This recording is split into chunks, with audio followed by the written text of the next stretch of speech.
Welcome to another episode of Conversations with the Fly On. I am your residential fly on, Ebony Irie, and we have a financial guru in the building. By way of New York City, we have Naja Costin in the building. Please tell the people why I'm referring to you as the financial guru. Oh my gosh. You said it. I'm like, ooh, financial guru, that's big. It's you, honey. It's me. Okay.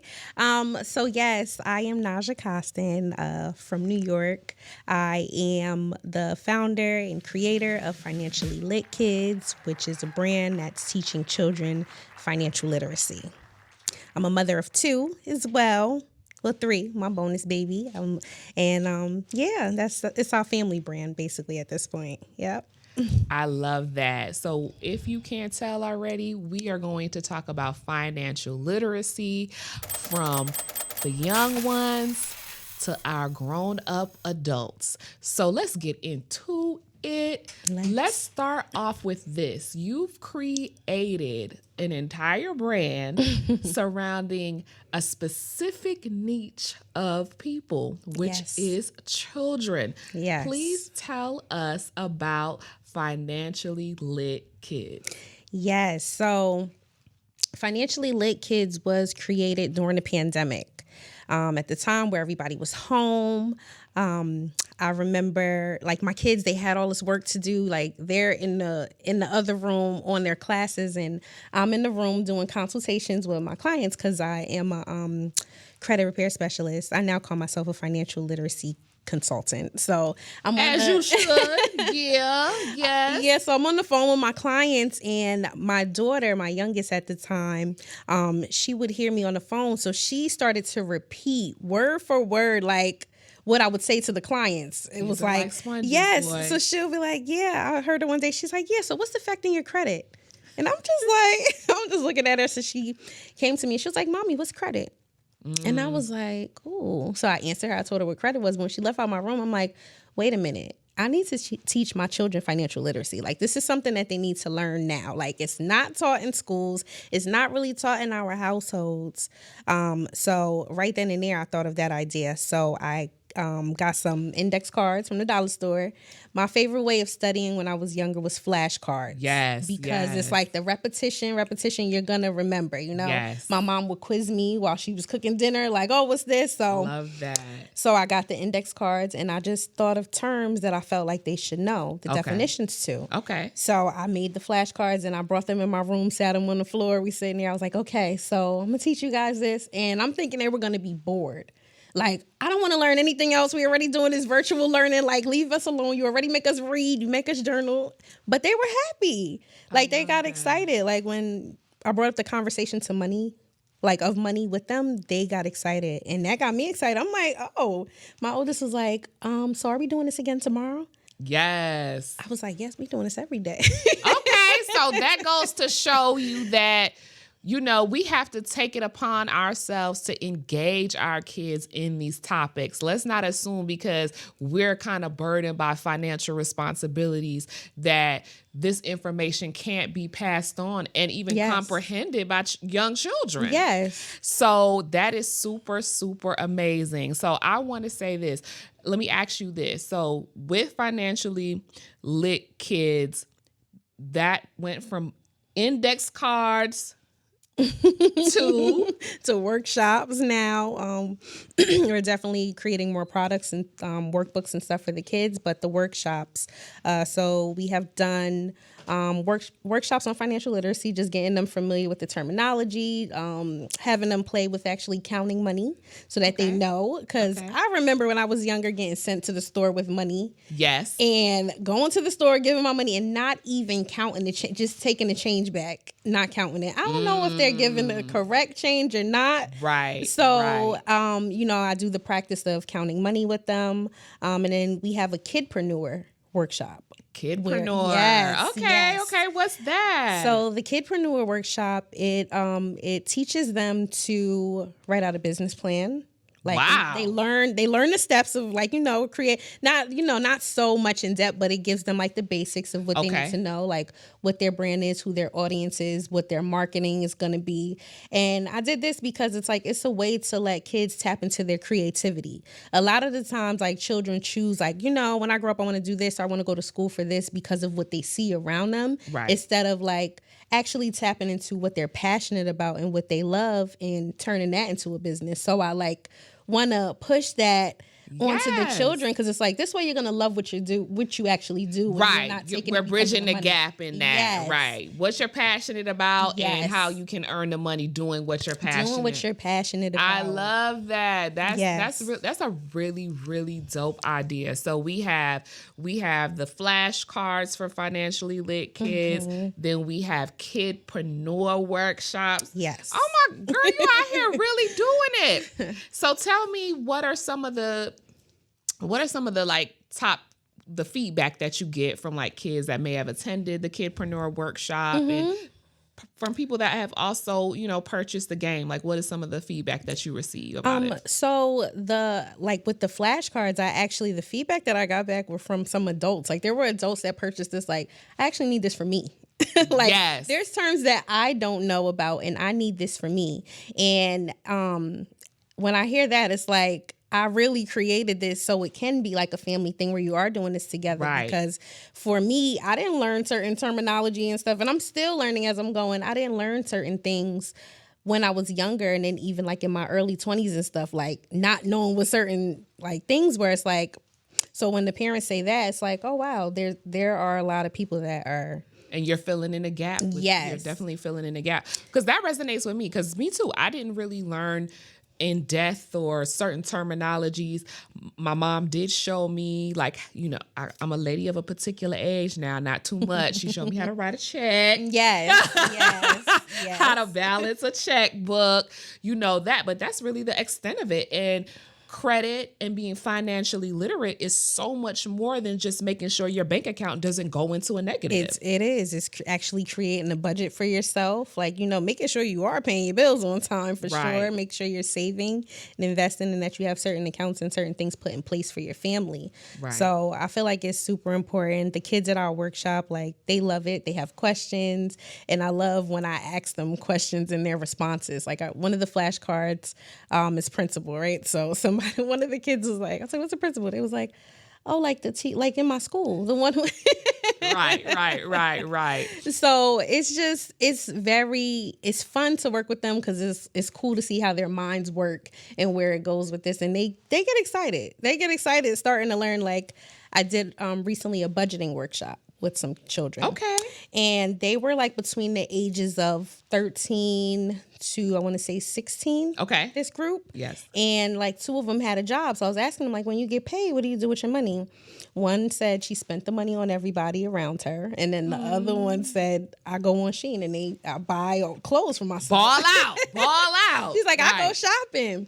So we did the budgeting worksheets, and I actually showed them how to properly budget their money. So at the end, they were excited. The one girl was like, now I know not to spend all my money on one check. Like, good. Yeah. And you know what? These conversations are definitely needed, because again, from my background, that's not something that we focused on. Yeah. Our attention kind of is focused on, school, character building, all of that stuff. And how to handle our finances is really, has been at the bottom of the totem pole. Even for myself, I've recognized as well, like I did like a whole little whiteboard budget for the month plan. Like my sons, like, they got a Cash App request every time I blink my eye. So I'm like, mom is not the ATM machine. So we went to the whiteboard. I said, I want you to understand what it is, the cost of living. And, a lot of people don't even understand like the average cost of living for like per state, for example. In Georgia, the average cost is to be considered middle class in Georgia, you got to be making at least $65K. Okay. Yeah. And is $65K even enough? Like, listen. So we went through the gambit, and I told them, say you don't have your college degree yet, and you want to move out. this is what you're going to be looking at earning. Yes. Now let's look at 21K, 22K. You think you balling. Let's get rent. What kind of car you want? Right. I want a Dodge Charger. Yeah. How much your insurance going to be? How much that car note going to be? By the time they was done, they was like, okay, we're going to make sure we do this. We're going to do it the right way. We're going to get our money up. We're going to do it. Because these conversations are needed because They're I important. think sometimes I'm a person that is definitely into the old adage of giving my children what I did not have. But in doing so, sometimes we spoil our children a little bit too much, or they don't understand the muscle and the hustle behind it. Yes. They think it's just like that. And I had to politely let my son know, he's like, oh, well, you got it. Pull out that blue card out your wallet. You got Excuse me? Like, what do you think? It's an unlimited amount of money for whatever, right? Exactly. So it's like, that's important. Budgeting is super, super it's so important. And I think that it's important for families. Like, if you are trying to change the direction of your finances so that you are in a better space, it's important to include your children in that budgeting process. Like at the beginning of the month, sit down at the table and have a real conversation, okay? It's okay to let your kids know, like, listen, like even if you're just starting with budgeting, it's okay to let your kids know, like, listen, I don't have it all together like you think, but we're going to start now. And this way they're a part of it so that they know when you tell them like, no, I'm unable to do this right now, they know that it's not a part of the budget. So I feel like they won't feel as upset because as kids, they just look at it like, you my mom, you take care of me, you have whatever it is I need, whatever I ask for, I should be able to possibly get, or like, and you want to create a healthy relationship with money, for sure. Ooh, that's a word. That's a word. Healthy relationship with money. Okay, so start off. What are some tips to have a healthier relationship with money? So to have a healthier relationship with money, you have to get out of the mindset of lack, for one. And you have to mindset of lack. Yeah. Lack can be a little systematic as well. Yes. But that's so true, because a lot of purchases are made because we think we're not going to have enough. Yes. Very, very, very, that's in my spirit. Yeah, definitely. Like these are things that I had to learn. Like I had to unlearn a lot and relearn, teach myself my mindset behind money. I have a set of affirmations that I actually speak over money and speak over my finances so that I'm not ever like in a place where it's like, oh, do I have enough for that? I don't have enough. Like I know that money flows to me easily and effortlessly. I know that, I like luxury it's my birthright. It's my birthright. Like these are things that I say to myself, like, especially when you have that feeling of, oh, am I going to have enough? How am I going to figure this out? You have to change that really quick and get out of that negative worrying state and focus on better affirmations and focus on better habits. Right. So a good relationship with money is respecting your money, not overspending, not, making your account go into overdraft every single week or every single month because you're trying to take care of so much. It's actually putting together a budget for yourself. Right. And I feel like, you're able to get whatever you want and you don't have to always like take all of these things away, but you have to be disciplined. You have to be disciplined and consistent and find other ways to make extra money so you can meet those goals. Okay, well said. So we have having a healthy relationship with money, being respectful with your money, and being disciplined with your money. That is a great top 3, like for sure. I also wanted to add this. I am, personally speaking, sometimes I can be a bit of an impulsive shopper, right? Yeah. So I'm learning, as you said, to kind of switch my mind frame. I have to go into certain situations like, is this a need or is this a want? Yes. That's another way to kind of like taper back and kind of ask yourself, do you really need this? Do you? Right. Or do you just want it? Because you see it, girl. Because you see it. And that's so a good one. It's this book by Dave Ramsey. It's called Smart Money, Smart Kids. And in the book, it's a book he wrote with his daughter. And in the book, there was a portion where they were talking about spending, like impulsively spending, going to the mall, getting money and just spending the money. So the daughter said that her mom, I told her, or either her dad said, when you go to the mall, say it's a sweater that you see that you want, so like, I have to have this, pick it up, look at the sweater, and then you leave it. He was like, leave it there, leave the store, go home, and tomorrow, the next day, if you're still thinking about this sweater or you still want that sweater, it's on your mind, then you can make the choice. But when he said that and I listened to that in the book, I was like, that's actually a good way to do it. Because when you think about it, the next day, you're like, I'm not even traveling all the way over there to go get that sweater. That's right. It's more of an inconvenience now having to go back and get it. Yes. Another thing that I've been practicing is, like sometimes you have your days, and you could be vibrating low. And we did another episode on how to vibrate higher. And we talked about low vibrational behavior sometimes. So, sometimes we like to shop to get the dopamines up. It's an add to a cart kind of day. However, what I've been practicing is they got to stay in that cart 3 days. That's good, though. It has to stay in the cart 3 days. And by the 4th day when I get up, if I'm like, meh, then I don't purchase it. Right. I'll do that sometimes. Like I'll make a cart. Like I'll just, have the fun feeling of it. Like, oh yeah, I want that. I would put all this stuff in a cart and I would exit out and never even go back. I like that add to a cart kind of day in the name of self-care or self-love, honey. Have those days though. Yes. Treat yourself. You have to treat yourself, especially if you are being disciplined and you are following your budget and respecting your money, you absolutely need to treat yourself. You work hard for your money and we all deserve nice things. Like I said, luxury is our birthright, okay? Amen. Well said. Okay, so we just want to discuss one other thing. So we know you are going to be our financial literacy guru.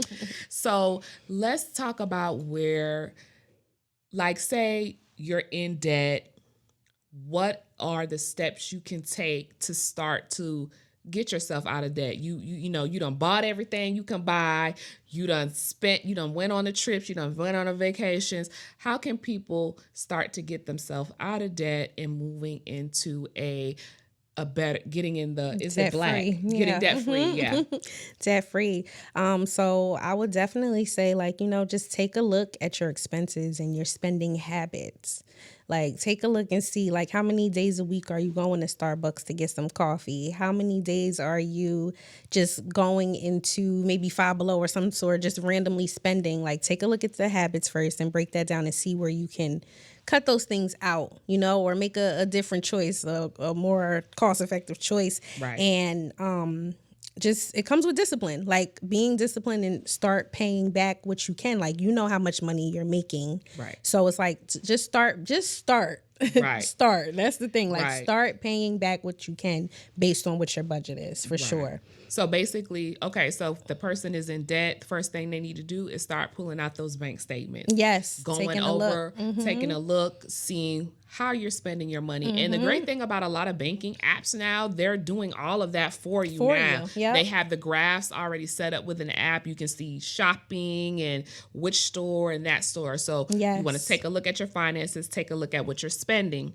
Another thing you had just mentioned was, cutting out maybe eating out, cutting out, those kind of impulsive buys, like the fast food and stuff like that.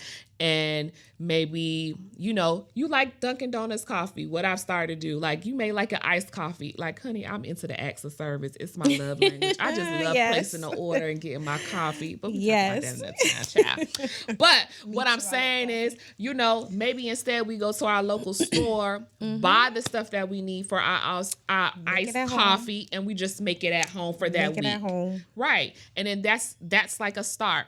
Another thing I think we could also do, and this is a challenge that I wanted to come up with for everybody. When you watch this video and you want to save some extra cash, we live in a digital world, the swiping, all we got to do is put in the CCV card, tapping 2 digits, and we tapping and paying. Yes, tapping. All of that stuff is so easy to get to the money and spend money. They make it abundantly convenient, right? Yes. Saving thing, they don't make it that simple. I mean, they kind of sort of try to do it in my book, but I want us to come up with a little challenge that we can do.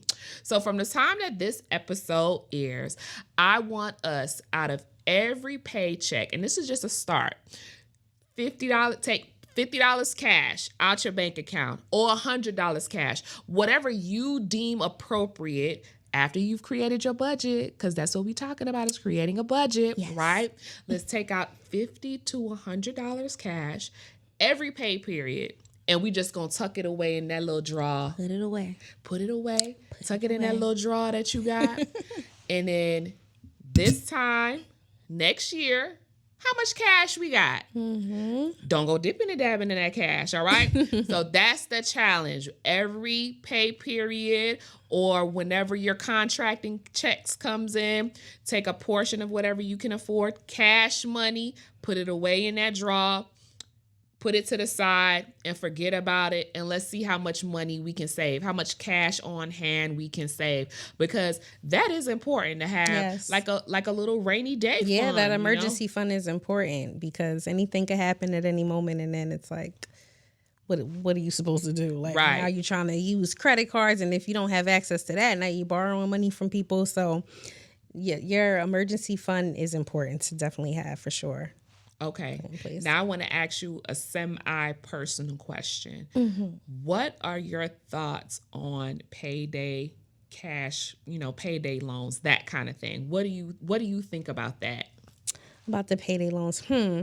So me, I definitely used payday loans in the past, like before I got on this journey. Okay. And that was when, my credit was terrible and I didn't have access to extra money or credit to use. So I did use a payday loan, but these payday loans, like sometimes their interest rates are crazy. And it's like, yeah. When I was younger, like in my early 20s, I thought like, the whole payday loan thing, I thought it was like such a great idea, but then I come to understand too that it just kind of keeps you like in a little cycle. Keeps you in a cycle, yes. It's like once it grabs a hold of you, it just right. keeps you there, because it's like, well, I just get another payday loan.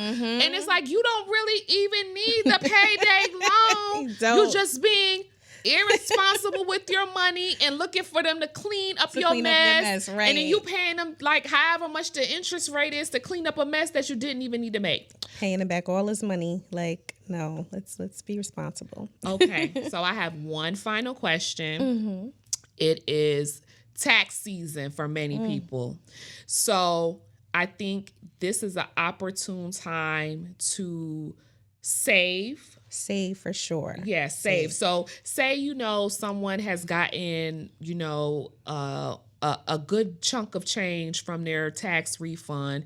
Can you speak a little bit about maybe how they can invest it or what they can look into, those types of things? Right. So when you do get your tax refund, I would say for sure, number one, you can definitely take about 10% and splurge on yourself. Treat yourself, okay? Because you worked hard for your money. So definitely treat yourself.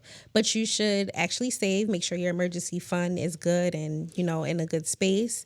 And then you could use it to pay off debt. That debt that you want to work on paying off, use right. some of it to pay off debt right. as well. And if you do not have a life insurance policy for you and your children, please get a life insurance policy, okay? It's important, and it's protection. It protects your family. If something happens to you, like, you don't want them going into debt. You don't. Trying to bury you and right. then just even trying to live day to day after you are gone. Like, if you have a nice insurance policy, your family can be able to grieve peacefully, comfortably a little bit. Like, right. Like they could take that time to really grieve how they need to, instead of having to hop back up and go straight to work because they don't have the money, or, they're creating fish fries and GoFundMes to take care of these funerals. So definitely get your family life insurance policies for sure. And investing, I would definitely look into investing into stocks for sure. Definitely, absolutely. Because that's where your money, like you can see your money grow. You can see your money grow there for sure.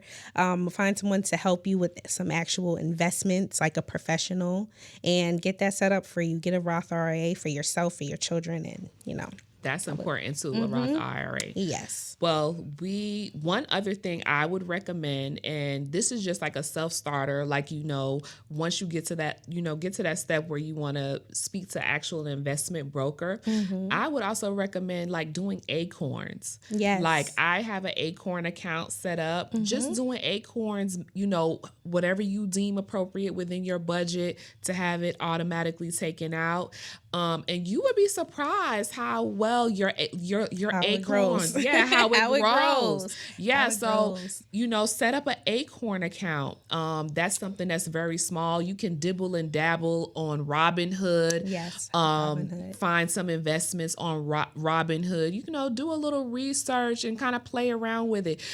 These apps, it doesn't require much at all. You can do $5. I started out with like $5 doing Acorns. Yes. And then, every now and then if it was something that I heard, like when Ford Motor Cars, for example, was going into electric and doing batteries, I did some investment there, and that turned out pretty good. Yeah. So just grow your money. Yeah, yes, grow your money. Yeah, like, grow your money. Grow Listen, another affirmation that we need to be speaking is, I want to make money in my sleep. I want to have an abundance amount of money. Yes. While I sleep, I want money being made.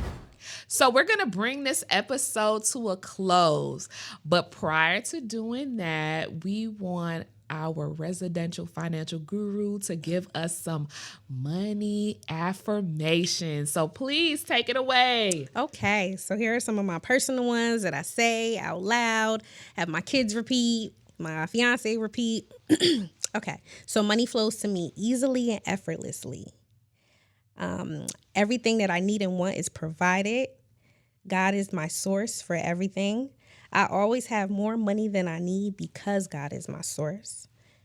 I cannot help but attract a lot of money into my life because I am a lender and not a borrower. I am a money magnet and money always comes to me. So those are just a few of them that I do say. Definitely practice those and watch how it manifests into your life. Like, it'll literally come to you, okay? All right. I love the one when you said, I am a lender, not a borrower. Let's get it, man. All right. So that is going to bring our episode to a close. I want to thank you so, so much. This has been really insightful. I'm super proud of you. Thank you. I really and truly believe in what you're doing. Like, for real. I really believe in what you're doing. I hope you have an abundance of a success. Please let the people know where they can follow you, number one, and where they can purchase Financially Lit Kids flashcards and sign up for the Kidpreneur, all the things of the things. Yes, so you can follow us at Financially Lit Kids on Instagram as well as TikTok. It's both Financially Lit Kids. The link is in our bios there where you could purchase the flashcards. The workshops, they will be going up for April, but they're going to be in New York, but we are going to be traveling and doing more workshops in other locations. So just be on the lookout. Put on a push notification for our page so you can get notified when we do posts. And this way you'll be the first one to know when the workshop is coming in your area. And then we're going to speak this over her business. She's going to have some virtual workshops for the people. Yes, those are coming because people have asked me, like, the virtual workshops are going to come. I just really love in person so much. I love connecting, but absolutely, the virtual ones are definitely coming, okay? All right, so that's the end of the episode. Thank you so much for joining us here. Don't forget to follow, like, and subscribe on podcasting platforms, Conversations with the Fly Aunt. We are on YouTube, Instagram, TikTok, The Fly Aunt. Thank you so much for spending time with us today. Until the next episode, bye-bye. Mwah, mwah, mwah.